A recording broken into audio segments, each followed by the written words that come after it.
Hey, salut à tous et bienvenue dans cette vidéo. Aujourd'hui, on a une vidéo un peu spéciale qui sera du coup en deux parties. On aura la première partie pré-op au niveau de la chirurgie bariatrique puisque Christina est candidate à la chirurgie de l'obésité, donc ça peut être sleeve, bypass. Pour toi, du coup, ce sera sleeve.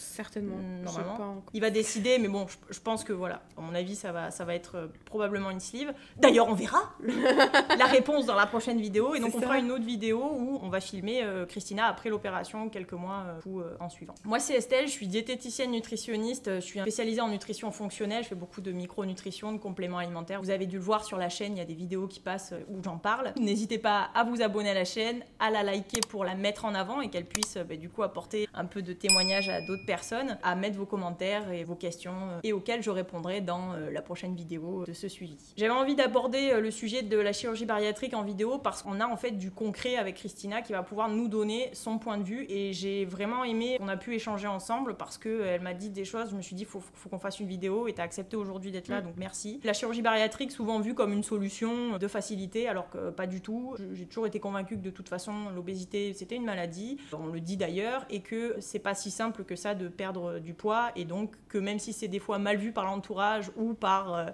les proches, c'est un vrai protocole, que quand c'est bien suivi, c'est bien conduit, on a des bons résultats. Voilà tout l'intérêt de cette vidéo. À la fin, j'aborderai aussi les modalités de l'opération. Bon, alors sans rentrer dans les détails parce que moi je suis pas chirurgien donc on va juste faire de la vulgarisation, mais aussi tout ce qui est moi ma partie nutrition, sans rentrer dans les détails mais quand même pour vous guider un peu sur ce qui vous attendrait si vous êtes candidat à la chirurgie bariatrique. Et dernière disclaimer comme on dit, c'est pas une publicité pour la chirurgie bariatrique, sauf que si on n'en parle pas et que vous n'avez pas réellement de témoignages, vous savez pas vraiment où vous aventurez et je trouve que le côté vidéo c'est plus sincère. Voilà.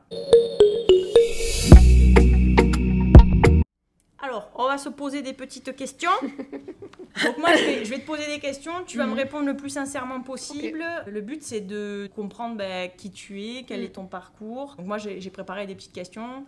Alors, est-ce que toi, tu as déjà essayé de perdre du poids avant et quels ont été les résultats? Alors, j'ai essayé de perdre du poids, oui, dans le cadre de après ma première grossesse, où j'avais pris 30 kilos. Donc la première perte de poids c'était à ce moment-là. J'ai perdu du poids assez facilement cette première fois en faisant du sport, une bonne nutrition. D'accord. Ouais, j'ai essayé de reperdre du poids pour ma deuxième grossesse où j'ai repris 30 kilos. D'accord, ok. Donc voilà, c'est surtout dans ce cadre-là où j'ai eu besoin de perdre du poids en soi. Donc, et finalement, même après ta deuxième grossesse, tu as repris du poids? J'ai repris du poids, oui, 30 kilos encore. Progressivement? Alors, la première grossesse, j'avais réussi à perdre tous mes kilos. Donc finalement, comme tu me disais, donc elle a suivi ce qu'on conseille, ce que je vois beaucoup passer sur les réseaux, activité physique et nutrition. Alors oui, quand le corps est réceptif. Et encore, toi, t'étais en surpoids ou pas avant? Quand t'étais petite ou ado? Quand j'étais petite, j'ai toujours été un peu en... T'étais déjà au-dessus de la courbe, Oui, j'ai subi de l'harcèlement scolaire à cause de ça. Donc t'étais au-dessus. Voilà. Donc t'étais pas dans la norme... Pour les autres, je l'étais. Pour moi, pas forcément, mais... Toi, t'étais bien. Voilà, tu te sentais bien. Ben oui, comme d'ailleurs après ma première grossesse, j'avais réussi à perdre sur 30 kilos, j'en avais perdu 25, j'avais atterri à 70 kilos, mais en soi pour moi, j'étais très bien. Donc pour la société, j'étais certainement non plus en obésité, mais pour moi, c'était très très bien. Tu fais 1m combien? 1m62? 1m62, ouais. Donc 1m62, 70 kg. En termes d'IMC, on n'est pas bon. En termes de... on s'en fout de l'IMC, elle se sent bien, on est bon en fait. Et ce qui est important aussi, c'est de voir que n'y a pas que le poids, il y a la masse grasse, la masse musculaire et le côté rétention d'eau. Et en fait, Christina, elle fait partie de ces personnes qui sont vraiment bien musclées, quoi. De base, elle est vachement musclée. Après, elle fait du sport aussi, mais voilà. Oui, c'est sûr. Ok. Alors, qu'est-ce qui t'a amené à envisager la chirurgie bariatrique? Quand j'ai vu que finalement, ce que je faisais après ma première grossesse, ça ne fonctionnait plus, qu'il n'y a plus rien qui fonctionnait, j'ai décidé de sauter le pas sur cette chirurgie bariatrique parce que j'avais plus d'autres solutions. Ouais, c'est un peu en termes de nutrition, je mange correctement, je fais du sport, donc à partir de ce moment-là, j'estime que je peux plus rien faire moi-même. C'est ça. Donc j'ai besoin d'aide. Exactement, voilà, exactement. c'est pour ça que cette chirurgie, elle existe. Elle existe pour des profils comme Christina. On ne parle pas de troubles du comportement alimentaire, elle n'a pas de crise d'hyperphagie. Alors oui, elle mange de la glace, bienvenue au club, moi aussi en fait. En fait, il y a tout ça. Il faut arrêter de se dire, tu fais partie de la catégorie d'obèse, ok, donc ça tu manges pas. Et en fait, si tu veux perdre, t'as qu'à avoir de la volonté. Et en fait, c'est pour ça que j'ai plaisir en fait à mettre aujourd'hui en avant Christina et à faire ce boulot-là, parce que je me dis, voilà, et d'être entourée aussi d'une équipe de chirurgiens et infirmières et autres qui sont dans cette idée-là. Alors, est-ce que tu as des objectifs principaux pour cette chirurgie ? Évidemment, perdre du poids. Je pense que c'est l'objectif principal. Tu t'imagines à quel poids ? Je m'imagine à quel poids. En vrai, j'aimerais retourner à 65. Même si je suis à 70 kilos, moi ça me va bien parce que je sais que j'étais bien comme ça. Mais après 60-65 kilos, c'est très bien et pas moins. Ouais, voilà, moi personnellement. Pas moins que ça parce que je sais que je me sentirais pas bien. Je me trouverais trop mince. Parce qu'on peut le dire, hein, ça existe. Je me trouverais trop mince et pour moi, par rapport à ma morphologie, où je sais où je prends, où je prends pas, où je garde, etc., je sais que pour moi, 65, par là, c'est très bien. Donc tu t'es quand même fixé un palier à pas descendre, quoi. C'est ça. Et oui, on peut se sentir mal en étant mince, sachez-le. Voilà. En rentrant dans les détails, qu'est-ce que tu penses que ça va changer dans ta vie, l'opération ? Déjà, le regard de la société sur moi, c'est la vérité, hein, parce que les gens, quand t'es mince et quand t'es grosse, ils te regardent pas. Enfin, quand t'es mince, quand t'es bien, quand tu rentres dans une case, ils te regardent pas de la même manière que quand, évidemment, tu rentres plus dans la case, comme on dit. Donc, le regard des gens, c'est sûr que ça... Voilà. Et après, moi envers moi-même, surtout, parce que j'ai du mal avec... Mon regard dans le miroir, en soi, me dérange beaucoup, parce que déjà, je peux plus faire ce que je faisais avant, par rapport à mes enfants, surtout, je peux plus faire les activités que je faisais avant avec mes enfants, donc pouvoir repartager des moments avec mes enfants, ou même mon conjoint, refaire des sorties très sportives, comme j'aimais faire, ou juste aller, par exemple, à l'Acrobranche avec mes enfants. Cet été, ils ont été, pas moi. Donc c'est assez... c'est des actes manqués. Voilà, c'est ça. Et même pour tous les gestes du quotidien, c'est important parce qu'il y a plein de choses que je fais plus comme je faisais avant. Quand on fait 70 kilos et quand on en fait 110, c'est pas pareil. Hein. Donc voilà. On n'a pas parlé de ton poids du coup. Donc, non, mais moi je le dis, j'ai pas de tabou sur ça, il n'y a pas de problème. Hein, je suis là pour ça de toute façon. Donc, non, 110. Donc là, tu fais 110 kilos. Petit aparté, puisqu'on parle du poids, on se suit depuis le mois de mai. Christina mange équilibré, elle fait de l'activité physique. On a réussi quand même à lui faire perdre du gras parce qu'il faut aussi rentrer dans des critères pour que la sécurité sociale rembourse l'opération, du coup, la prenne en charge. Donc voilà, elle a perdu que 2 kilos de masse grasse. Ça montre qu'il y a des freins plus déjà à la perte de poids qui peuvent s'expliquer par moult raisons, mais voilà. Il ne suffit pas juste de bien manger ou de faire de l'activité physique, puisqu'on le verra, t'en fais quand même un peu. Je voulais revenir sur ce que tu as dit par rapport au regard des gens. Toi, est-ce que tu as vu le regard des gens évoluer par rapport à ce qu'on voit sur les réseaux sociaux, à cette forme de normalisation de l'obésité En fait, alors, bon, maintenant, attention, j'ai mon conjoint, tout se passe très bien, mais je l'ai vu surtout au niveau du regard des hommes, c'est la vérité, on va pas se mentir, hein, les hommes ne regardent pas les femmes de la même façon quand on est bien, quand on est plus grosse, évidemment. D'accord. Donc voilà, par rapport à ça. Et après... Attends, je te coupe, mais dans quel sens ? C'est moins attiré. C'est moins attiré, d'accord. Voilà, c'est ça, dans ce sens-là. Avant d'être avec mon conjoint, donc j'avais quand même cette prise de poids. J'avais quand même cette prise de poids. Formes, donc avant lui, j'avais personne. J'avais du coup plus de poids que 70 kilos, évidemment. Et le regard des hommes change, évidemment. Ils sont moins intéressés. C'est pas... On rentre pas dans une case, donc évidemment, les gens, ça les dérange. Ça, c'est un truc vachement intéressant, parce que de ton point de vue, intéressant, parce que je sais pas s'il y a des hommes qui regardent, mais vous pouvez le noter, si vous l'assumez, mais vous préférez les femmes minces ou les femmes qui ont des rondeurs, des formes. Voilà, on parle d'obésité, on parle de volume, quoi, hein, on parle de fesses, de seins, voilà. C'est intéressant parce que... il y en a, ça les dérange pas. Mais toi, t'as vu ça changer quand même. Après, moi, par exemple, je suis avec mon conjoint, lui, ça ne le dérange absolument pas. Donc, il m'a pris comme j'étais, de toute façon. Mais il y a certaines personnes que je que je côtoyais quand je faisais 70 kilos et que j'ai revu quand je faisais plus que ça. T'as senti. C'est pas pareil. Il y a quand même un regard qui change, quoi. Après, le regard des femmes, si on passe à ce côté-là, pas forcément parce que je pense que sûrement elles comprennent ou je sais pas, il y a peut-être... on est tolérante, ça dépend des personnes évidemment, mais c'est sûr. Mais je pense qu'elles savent par quoi on peut passer en tant que femme et que ça peut ne pas venir forcément que du fait de ne pas bien manger ou de ne pas faire de sport ou voilà. Et du coup, est-ce que toi t'as eu un diagnostic de pathologie liée J'ai été récemment diagnostiquée d'un SOPK, donc le syndrome des ovaires polykystiques, et du coup ça explique certains points de pourquoi je perds pas de poids non plus, donc c'est ce qui m'a expliqué le gynécologue, voilà, c'est aussi un problème. Exactement. Donc, le SOPK, on est d'accord, on parle de kystes autour des ovaires. Alors, 1, 2 ovaires, l'un ou l'autre, je veux dire.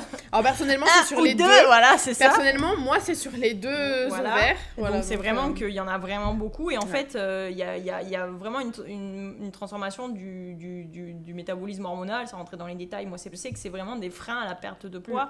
Et heureusement, on en entend de plus en plus parler. Voilà, faites-le diagnostiquer. C'est très simple, en fait, à diagnostiquer. Oui, j'ai juste pris un rendez-vous chez le gynécologue parce que j'avais des douleurs. Il a fait une consultation, voilà, une échographie. Et on a pu constater, parce que tu m'as partagé qu'il y avait du monde. Oui, plus d'une vingtaine par ovaire, ça commence à faire beaucoup. Non, mais ça fait beaucoup. Et est-ce que lui t'a dit par rapport à la chirurgie, est-ce que c'était en faveur Il m'a dit que c'était très bien, parce que je lui en ai fait... parlé du coup pour voir si... Parce qu'il m'avait proposé une opération donc pour enlever ces kystes-là. Je lui ai parlé de la chirurgie bariatrique, il m'a dit que c'était très bien, justement que ça allait favoriser cette perte de... finalement cette perte de kyste, je sais pas si on dit c'est ça, sur les ovaires et que ça améliorerait mon quotidien par rapport à ce problème-là. Ils peuvent se résorber, c'est ce que tu veux dire. Exactement, c'est ça, voilà, je cherchais le mot. Ils peuvent se résorber. Qu'est-ce que tu sais de la chirurgie bariatrique ? Moi, personnellement, j'en connais deux, donc la sleeve et le bypass. Tout à fait. Je sais que la sleeve, on enlève 2/3 de l'estomac. C'est ça. Et le bypass, il me semble que c'est une dérivation plus une réduction de l'estomac. Donc tu as une sleeve en premier et en deuxième une dérivation bilio-pancréatique. Donc on va prendre l'intestin, on le coupe en 3 parties, on laisse la première partie, il coupe à la deuxième et il embouche au petit estomac qu'il a créé à partir de l'estomac principal. Et en fait, ça tombe dans l'estomac. Il n'y a pas le clapet de la première partie puisqu'elle reste une anse libre. Et ça va directement une fois que ça rentre dans l'estomac, c'est ouvert et ça va directement dans l'intestin. Donc il n'y a plus ce clapet de digestion au niveau de l'estomac. Il faut savoir que le bypass, on a quand même des complications qui peuvent être là si le patient prend plus ses vitamines ou autres. Enfin, même s'il fait des bilans tous les je sais pas combien d'années, moi je vous conseille de prendre des vitamines tout au long parce que il est évident que vous n'allez pas les assimiler vu le peu que vous mangez et qu'en plus votre intestin est dérivé, quoi. Est-ce que tu as des inquiétudes par rapport à l'opération? Des inquiétudes, non, parce que vraiment, ça tourne dans ma tête depuis très longtemps. Donc moi, je suis pressée. Tu es pressée. Je suis préparée et pressée. Ouais. Mais en termes d'inquiétude, franchement, personnellement, je sais qu'il y en a qui ont pas mal d'inquiétudes, mais moi, non. T'as pas d'inquiétude. Je suis pressée. Je suis pressée parce que j'ai plus d'autres solutions, donc vraiment, c'est... J'ai hâte que ça se passe. Après, peut-être par rapport certainement à l'alimentation, le fait que ce soit peut-être un peu plus compliqué à gérer juste après l'opération. Voilà, c'est ça. Est-ce que tu as du soutien dans ton entourage, ta famille, tes amis ? Il faut savoir que personnellement, j'en ai parlé à ma sœur et mon conjoint, parce qu'après, le reste de ma famille... D'accord. Il n'y a pas de problème, ils m'auraient soutenue, mais... T'as envie de le garder pour toi disons et que t'as pas envie de t'expliquer. Depuis que je suis petite, c'est beaucoup... comme je suis la seule de ma famille, du côté de ma mère, à être en obésité... Je suis très souvent charriée là-dessus, voilà, je le dis. Et j'ai pas forcément envie qu'on me dise « Ah, Christina, elle a fait ça parce que c'est plus facile ». Exactement, t'as pas envie d'être jugée. Donc vraiment pas ça. Ma sœur, elle a vraiment un autre regard sur ça et elle me comprend totalement. Elle sait par quoi je suis passée, etc. Donc c'est la première personne d'ailleurs à qui j'en ai parlé. Elle me soutient à 100%. Elle suit tous mes rendez-vous. Elle est au courant de tout. C'est ma sœur. Elle regarde la vidéo. Je lui dirais qu'elle regarde. Mais oui, ma sœur c'est un de mes 2 piliers avec mon chéri. C'est trop bien. Donc voilà. C'est trop bien. Et mon chéri, il le sait aussi depuis le début et il me soutient à fond. Lui, tout ce qu'il veut, c'est que je sois mieux. Donc, il m'aime comme je suis, mais il m'aimera aussi comme je serai. Ça, il n'y a pas de souci, je suis très bien soutenue de ce côté-là. Et tu as discuté avec lui de savoir qu'il aura une femme qui sera beaucoup moins volumineuse, donc qui va t'attraper. Oui, j'en ai déjà parlé. Il n'aura pas la même Christina, quoi. C'est ça. Non, mais j'en ai déjà parlé. Après, lui, il est ok. Il s'en fiche parce qu'il m'aime... Attention, je dis ça, mais je pense que c'est ça. Il m'aime pour ma personne. Donc, non, mais après... bien sûr. Après, voilà. Voilà, vous en avez discuté. Oui, on en a discuté. C'est déjà bien, tu vois, le fait déjà d'en avoir parlé, ça. Je lui ai dit plein de choses qu'on pourrait faire avec quelques kilos en moins. Donc voilà. Mais oh non, ça reste là. Non, mais ça ne nous regarde pas. Mais oui, c'est clair. Évidemment, il y a. Mais même. Sans parler de choses très intimes, juste le fait de, par exemple, aller faire des sorties sportives, parce que lui il faut savoir qu'il est très sportif, hein. Il est très élancé, il est musclé, etc. Donc voilà. Et moi j'adore, en fait, j'aime vraiment le sport, hein, parce que j'ai toujours fait, j'ai fait 6 ans de gymnastique, j'ai fait du rugby. C'est le secret pour pas reprendre de poids. J'ai fait plein de choses là actuellement, du badminton, donc voilà, c'est toujours... mais voilà, actuellement je ne peux plus faire certaines choses. Par exemple, on voulait cet été, enfin plein de monde voulait aller à l'aquapark, les trucs sur l'eau gonflables là où on courait, tout ça, ben moi je vais pas. Donc ce sera à faire par exemple l'été prochain. C'est ça. Donc c'est plein de choses comme ça, c'est surtout ça aussi. Lui il est content parce que moi je serai mieux et je ferai plein de choses et il attend que ça, que je sorte, que je fasse plein de choses, parce que lui il fait beaucoup de choses, hein. Que tu renaisses en fait un petit peu de cet état là de chrysalide dans laquelle tu es. C'est ça. Oui, parce que je me suis un peu renfermée sur moi, faut le dire, c'est la vérité, hein, moi avec moi-même j'ai du mal, donc c'est vrai que je fais plus les mêmes choses que je faisais avant. Voilà, avant je sortais, là j'ai plus très envie de me montrer. Mais c'est ça toujours. Voilà, c'est dont tu parlais. Ce que tu veux dire, c'est qu'en fait tu vas retrouver une féminité. Exactement. Et la féminité, c'est ça. C'est notre feu intérieur, hein, et donc c'est ça. Donc c'est trop après, bien. Après, par rapport à ça, il y a, c'est pas je me sens jolie parce que quand même voilà, mais je me sentirais encore plus jolie. Une autre féminité, c'est ça, exactement. Peut-être celle que tu avais peut-être avant, exactement, tu vois, voilà, parce que c'est vrai que tu es quand même c'est vrai qu'il y a des personnes que j'ai en parcours qui sont pas du tout coquettes, parce que on a passé le stade où elles s'assument plus du tout, quoi. Et mais j'aime bien après me faire les cheveux, me maquiller, mais t'as un tempérament comme ça, mais c'est sûr que je serais mieux, même le fait juste comme ça, tout ce qui est vêtements, etc. Ah bah oui. J'adore la mode, j'adore m'habiller, etc. Donc avant, je m'habillais très bien, entre guillemets, j'aimais bien. Là, quand évidemment on fait une taille double XL, c'est très compliqué déjà de trouver des bons vêtements. Souvent c'est très cher, par exemple rien que la lingerie, ça devient compliqué. C'est surtout ce genre de choses. C'est vrai. Voilà, qui changera. C'est vrai. Tous les vêtements, l'habillage. Tu connais des personnes qui se sont fait opérer ? Oui, il y a une amie à moi donc, qui est partie, elle, d'un poids vraiment, je crois que c'était 130 kilos, quelque chose comme ça, je m'avance pas parce que je suis pas sûre, qui a fait la chirurgie et que ça lui a très bien réussi et qu'elle est très contente. Maintenant, je crois que ça va faire 1 an et demi qu'elle a été opérée, donc c'est très très bien. Ça a influencé un peu ta décision ? Oui, ou pas, c'est elle, c'est elle qui m'a confortée dans la décision. Alors j'y y pensais déjà avant, mais on en a parlé, alors quand elle n'avait pas fait la chirurgie, quand elle était encore en bon point, on en a discuté, donc elle m'a expliqué à ce moment-là son parcours et tout, parce que c'est vrai que j'étais encore novice là-dedans,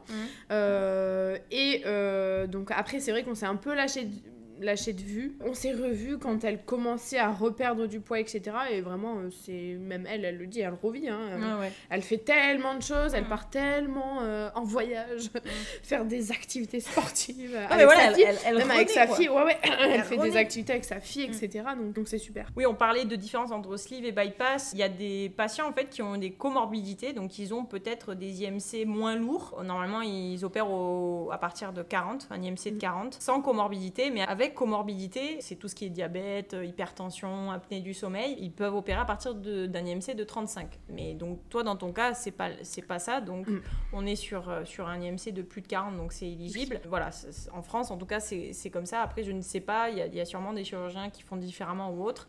Peu importe votre IMC, ce que je vous conseille surtout c'est d'être bien accompagné, parce que si vous avez un bon thérapeute qui vous soutient, des bons thérapeutes avec lequel ou laquelle ça passe bien, bien, parce que chacun après a des feelings ou pas, des affinités, c'est votre bouée en fait. Vous choisissez de faire un protocole en dehors, que le chirurgien vous dit pas de souci, je vous opère dans 2 mois. Faites des démarches avant, parce que si vous avez des problèmes avec la nutrition, si vous dites je suis incapable d'arrêter de boire du coca, si vous dites je ne peux pas arrêter de manger autant de pâtes, je vais me faire opérer comme ça, je serai au bout du mur et j'aurai pas le choix de changer, en fait, vous allez droit dans le mur. Si vous n'avez pas les bonnes habitudes avant, l'opération va durer 6 mois, vous allez maigrir et après vous allez reprendre du poids. On va finir sur ton parcours. Est-ce que tu as rencontré d'autres professionnels de santé que toi du coup? Alors, sur tout mon parcours, j'avais plusieurs professionnels de santé donc à rencontrer. J'ai quasiment rencontré tout le monde. T'as rencontré psychologue, diététicienne, le dentiste, gastro-entérologue. T'as eu un cardiologue. Pneumologue, j'irai pas. Donc, c'est le dernier praticien qui me manque au mois de septembre. Okay. Mais sinon, j'ai rencontré tout le monde. Endocrinologue aussi. Ça fait tout qui finit en log. Tout qui finit en log, faut le voir. Endocrinologue. Moi, j'ai rencontré déjà tout le monde sauf le pneumologue du coup. Et les praticiens que j'ai rencontrés, ils m'ont tous donné leur feu vert parce que je n'avais pas de problème. Donc, cardiologue, endocrinologue, tout ça. Le gastro-entérologue, j'ai une fibroscopie. À savoir que je crois que c'est un examen obligatoire. Pour exactement. La sleeve ou bypass d'ailleurs. Ils opèrent pas sans fibroscopie en France. Donc, je l'ai vu et du coup, j'ai ma fibroscopie là en septembre. On était sur les anesthésies. Sauf le pneumologue, mais après, c'est pour l'apnée du sommeil. À ma connaissance, je n'en fais pas. Ouais, t'as pas les critères. Donc, je pense que ça ira. J'aurai le feu vert aussi. Il va me rester, si un rendez-vous psychologue à faire la semaine prochaine, du coup. Ce sera mon dernier rendez-vous psychologue, du coup. Et t'as pas dû le voir beaucoup, je pense. Je l'ai vu 3 fois. 3 fois? Ouais, j'ai eu 3 rendez-vous, parce que je crois que c'est ce qui a été noté dans mon parcours. Un psychologue ou un psychiatre? Donc, psychiatre. On va biper son prénom, son nom, comme ça on sait jamais. Mais je sais pas la différence. En fait, le psychiatre, c'est remboursé par la sécurité sociale. T'es remboursé? Oui. Voilà. Et psychologue, non, c'est comme moi, c'est pas remboursé. Après, je sais, personnellement, dans mon parcours, je sais qu'il y a un psychologue qui est gratuit si on fait les ateliers qui sont proposés pour, pour la chirurgie bariatrique. Par moi, l'hôpital, du coup. Il y a un psychologue qui est gratuit si on fait les exercices. Je pense que c'est les ateliers, oui, voilà. Okay. C'est ça. Du coup, je vais finir la vidéo. Je vais résumer un petit peu le protocole qui est appliqué ici. Donc, nous, on est sur Bergerac. Moi, je travaille avec le pôle de santé du Villeneuvois, donc dans le Lot-et-Garonne. Le protocole, c'est 6 mois de suivi pré-op avec l'ensemble des praticiens de santé à rencontrer et le suivi diète. Le premier rendez-vous du suivi diète détermine les 6 mois de protocole. Et en fait, sur ces 6 mois-là, il faut avoir vu la diète au moins 5 fois s'il n'y a pas de nécessité de plus de rendez-vous. Et pendant ce parcours-là, au-delà des praticiens, il y a aussi des objectifs diététiques à mettre en place, notamment l'alimentation équilibrée. Donc ça, on l'a vu, les glucides, lipides, protéines. Bien gérer ses assiettes, savoir reconnaître les macronutriments dont on a besoin, donc notamment les protéines, en apporter en assez grosse quantité, savoir les repérer, varier, parce qu'après l'opération, pas tout ne passera. Il y a au début des aliments qui ne passent pas et en fait, on n'est pas toujours derrière le patient. Il faut qu'il ait le plus d'outils possible. Si on le laisse tout seul, il va revenir sur comme tout humain, en fait, vers des aliments qui passeraient mieux que d'autres et des fois, c'est pas toujours équilibré. Donc, on est aussi là pour les aider là-dedans. Les autres objectifs, c'est gérer les temps de repas, la mastication, prendre le temps de mâcher, reprendre des sensations alimentaires pour ceux qui n'en ont pas, donc la faim, la satiété, le rassasiement. Pas la même chose, satiété, rassasiement. Ne plus boire pendant les repas. D'ailleurs, on n'en a pas parlé, mais... Ce sera, je pense, une de mes inquiétudes. Ouais, d'accord. La chose la plus compliquée pour moi, je pense, ça va être ça, parce que je bois déjà... Alors bon, il faut savoir que je bois beaucoup déjà de base dans la journée, mais je bois beaucoup en mangeant. Donc je pense que ce sera des problèmes à aborder, je pense. Donc, Christina, pour la prochaine fois, il faut que tu enlèves ton eau du repas. Parce que mais j'ai diminué depuis la dernière fois. J'ai diminué, mais c'est encore mais bien sûr, un peu bancal. Tu vois, tu commences à recabler ton cerveau, à apprendre à plus boire pendant le repas. Mais ça, c'est un ancrage à faire. Mais après, je bois moins parce que je devais boire, je pense, je sais pas, 3 verres d'eau. Donc c'est bien. Donc là, t'as diminué. Là, je pense que je suis à 1,5. Ok. Donc, je peux pas tout enlever encore. La prochaine fois qu'on se voit, il n'y en a plus que la moitié. Mais j'ai diminué. Donc voilà, il y a l'eau, puisque sinon on ne boit pas pendant le repas après l'opération, puisque sinon il n'y a plus rien d'autre qui passe. L'habitude de ne plus consommer de gazeux aussi, de produits gazeux quels qu'ils soient. On adapte aussi l'hygiène de vie pour éviter de reprendre du poids après. Donc on met les patients au sport quand ils en font pas. C'est pas le cas de Christina du coup qui est déjà bien active. Toi tu fais quoi du coup comme sport? Là actuellement du badminton. Toi tu fais du bad. Donc c'est assez cardio quand même. Tu as une activité pro aussi qui est physique, voilà, elle est la en restauration, donc évidemment debout toute la journée pendant 11 heures. Elle et n'est puis, pas assise. Voilà, c'est ça. Voilà, pour conclure cette vidéo. Merci Christina, vraiment. Merci à fut toi. un moment délicieux, je suis ravie. Et puis du coup, on se voit dans la prochaine vidéo dans quelques mois, donc ce sera pas tout de suite. Ce sera la partie 2. Et puis n'hésitez pas, comme je l'ai dit au début, à vous abonner, à cliquer sur le like si vous appréciez.